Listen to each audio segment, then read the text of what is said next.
E agora com vocês, Candeia.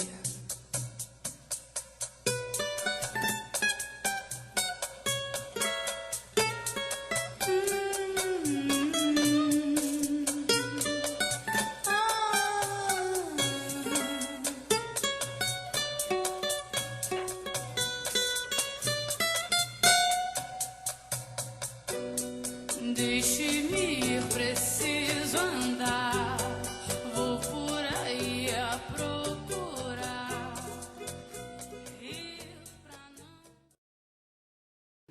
Boa noite, meu nome é Alexandre Luz. Bem-vindo ao segundo vídeo do vlog As Costas. A continuação do tema anterior. A gente estava falando neoliberalismo e discurso de ódio. Recapitulando um pouquinho. A gente começou lá dos gregos, passou pela Idade Média, vamos ver a história do pensamento sobre política, sobre Estado, sobre economia, e chegamos até o estado de bem-estar social, né, a social-democracia. Né? E é aí que começa a brincadeira, né? Porque logo depois da Segunda Guerra, em 47, um grupo de pensadores muito preocupado com os movimentos de massa, muito preocupado com a luta pelo direito da classe trabalhadora, esses caras que defendiam uma elite, defendiam uma oligarquia, defendiam uma elite, defendiam interesses das grandes corporações. Esses caras se reuniram em volta de dois pensadores. Esses dois pensadores eram o Friedman, o Milton Friedman, né? E o Tríaco Hayek. Essa reunião foi em 1947, numa cidade na Suíça, chamada Saint-Mont-Pelerin. Meu francês é horrível. E eles começaram a desenvolver uma teoria ali que basicamente, né, vinha bater forte no estado de bem-estar social, no welfare state, da social-democracia. Eles não gostavam da social-democracia, eles não gostavam dessa ideia, né, da população ter cada vez mais direitos. Eles entendiam que isso poderia criar escassez, isso poderia trazer problemas seríssimos, né? É uma teoria meio malthusiana, né?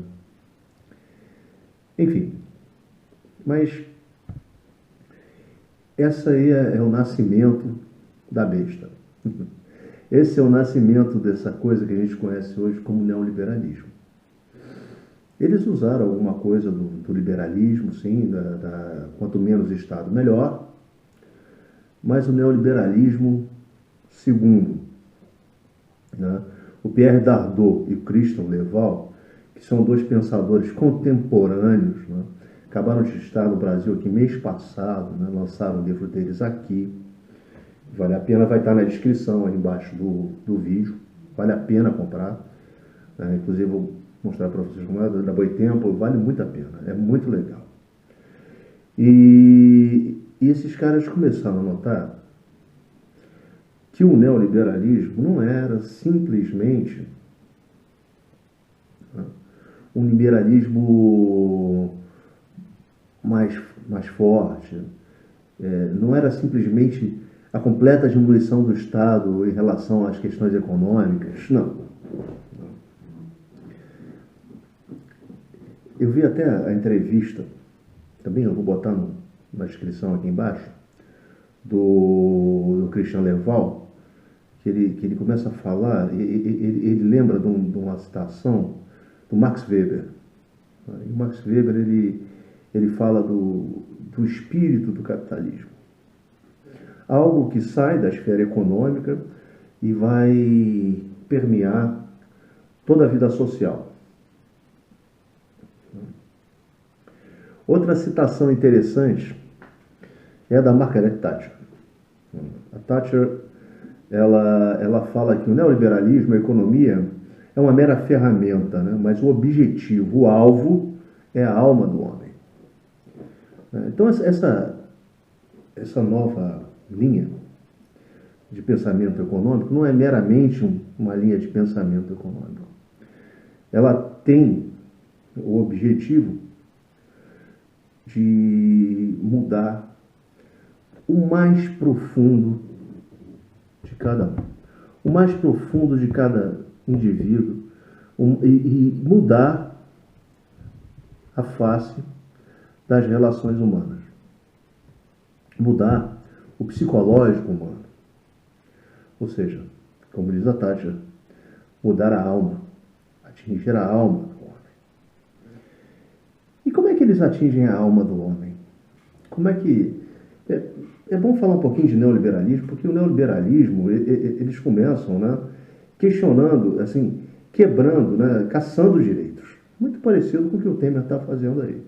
Começa acabando com os direitos, né, porque eles alegam ser esses os direitos que causam problemas econômicos, que na verdade é uma inverdade, né? Se nós pagamos impostos, esses impostos não tem que servir para a gente, não para a manutenção de uma entidade chamada economia, né? Essa entidade metafísica, né? Não. O dinheiro tem que voltar em benefício para o povo. Mas eles entendem o contrário. Eles entendem que para começar, a economia deixa de fazer parte da política. A economia vai passar por um patamar acima da política, inclusive blindada da política, porque o voto, a satisfação ou insatisfação popular passam a não poder mais arranhar a superfície da economia. A economia passa a ser absoluta. O Leviatã de Hobbes deixa de ser o Estado e passa a ser a economia, que é além do Estado. Um exemplo disso, por exemplo, é o que aconteceu com a presidente Dilma Rousseff. Tiraram-la do poder ilegitimamente, como se estivesse demitindo um executivo de uma empresa. Ou seja, a Constituição brasileira não permite que ela seja afastada por uma administração, né? Mas mesmo assim afastaram, porque a questão econômica está acima da questão política, na visão neoliberal. Agora, como é que esse neoliberalismo atinge as pessoas? Como é que esse neoliberalismo atinge a psique das pessoas? Como é que ele muda as relações? Como é que ele muda a qualidade da relação humana? E como é que ele pode, né, provocar aqueles sentimentos que eu falei acima, né? Que é o discurso de ódio, né? Xenofobia, misoginia, né? Racismo. Né? Como é que pode isso? Veja bem,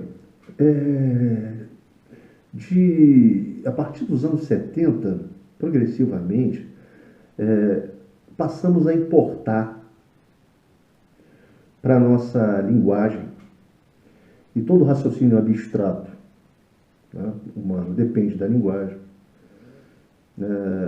símbolos e signos típicos da economia, palavras da economia. A gente começou a empregar na nossa vida cotidiana palavras ou especificamente do mundo da empresa ou especificamente da economia. Por exemplo, você não faz mais ginástica, né? Você investe no seu físico. Você não estuda mais, você investe na sua educação, você não tem mais emoções, você tem inteligência emocional. Ou seja, a partir daí, o Marx já falava que o capitalismo transforma o homem em coisa, né? Mercadoria, de compra e venda. Né? Você passa a ser mais um produto. Na lógica do neoliberalismo, a gente passa a ser um produto, mas um produto específico. Que produto específico é esse? A gente passa a ser uma empresa. Você é transformado em empresa com toda a lógica do mercado, incutida nesse significante. Esse significante empresa que você passa a ser quer dizer que você tem que agir como uma empresa, mas não uma empresa taylorista, mas uma empresa neoliberal. O que seria uma empresa neoliberal? É aquela que tem que maximizar não só os resultados, mas como os processos. As pessoas deixam de ser pessoas e se transformam magicamente em capital humano, que é mais típico de coisificação do que isso. Você tem que ser um atleta, porque você tem que maximizar tudo. Você não tem mais que dar 100% da sua vida, você tem que dar 110%. E como é que são as relações? Por que você tem que dar 110%? Porque as relações humanas, nessa lógica de mercado, ficam resumidas a relações de uma empresa com outra empresa. Quais são as relações que as empresas têm? Concorrência.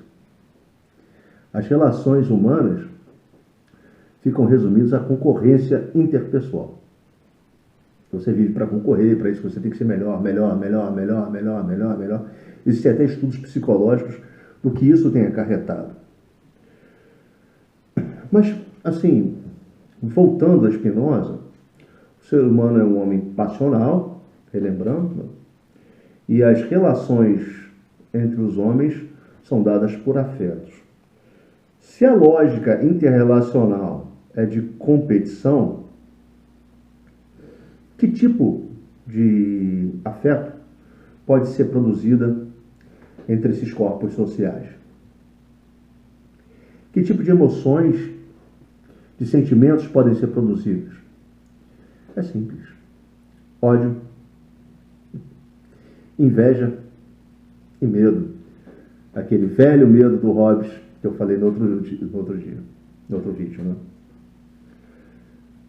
Ódio, porque você vive com ódio de, embora tenha dado tudo de si, não ter conseguido chegar onde a vida e o mercado e as pessoas que querem um super-homem em vez de um ser humano, exijam que você seja.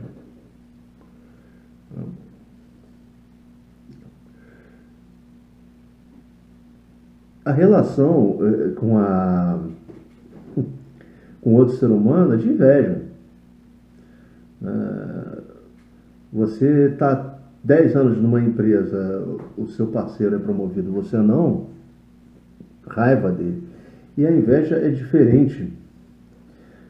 Porque inveja não é você querer que o cara... querer o que é da pessoa. É querer que o cara não esteja lá. Querer o que é da pessoa é cobiça. É outro tipo de sentimento, que é diferente de inveja. E o terceiro sentimento é o que a gente mais vê, que é o medo. E o medo é feito exatamente para a manutenção do Estado, para você precisar do Estado, precisar de segurança.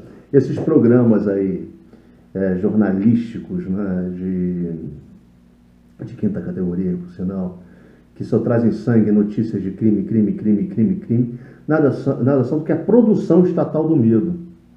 É o Estado produzindo o medo na sua cabeça para ter uma razão de existir.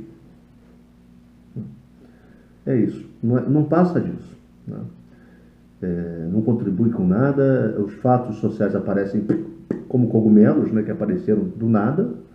Não tem passado, não tem futuro. Nessa perspectiva, a gente pode notar que o neoliberalismo é muito mais do que tem se discutido até então, até o presente momento. Inclusive a esquerda desse país teve um entendimento parco sobre o que é neoliberalismo e até onde o neoliberalismo tem afetado nossas vidas. Esse entendimento parco é um dos motivos até para governar, por exemplo, no caso do PT, ele convergia um pouco para o centro, porque tinha que governar, tinha que fazer acordos com várias pessoas que eram neoliberais. E a própria A própria ideologia de governo, né, já estava imbuída dessas coisas, de maximizar resultados, né, o linguajar político, né, é o economês. Então, eu termino esse vídeo aqui fazendo um chamado para as esquerdas desse Brasil. As esquerdas do Brasil têm que se unir e para guerrear, porque é uma guerra, né?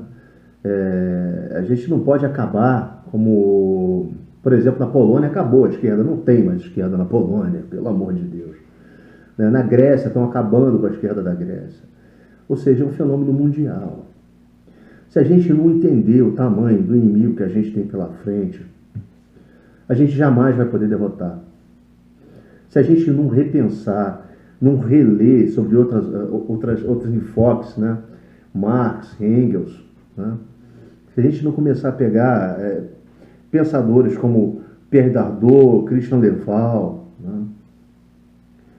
Se a gente não entender a magnitude dessa ameaça chamada neoliberalismo, que nos ataca de todos os lados e nos transforma em coisas, a gente não vai ter como guerrear contra eles, porque a gente vai acabar incorporando elementos desse neoliberalismo. Então, eu acabo esse vídeo convocando as esquerdas do Brasil e eu vou usar aquela frase, que não é nova, né? Uma frase de Marx e Engels, do Manifesto Comunista. Esquerdas do Brasil, univos!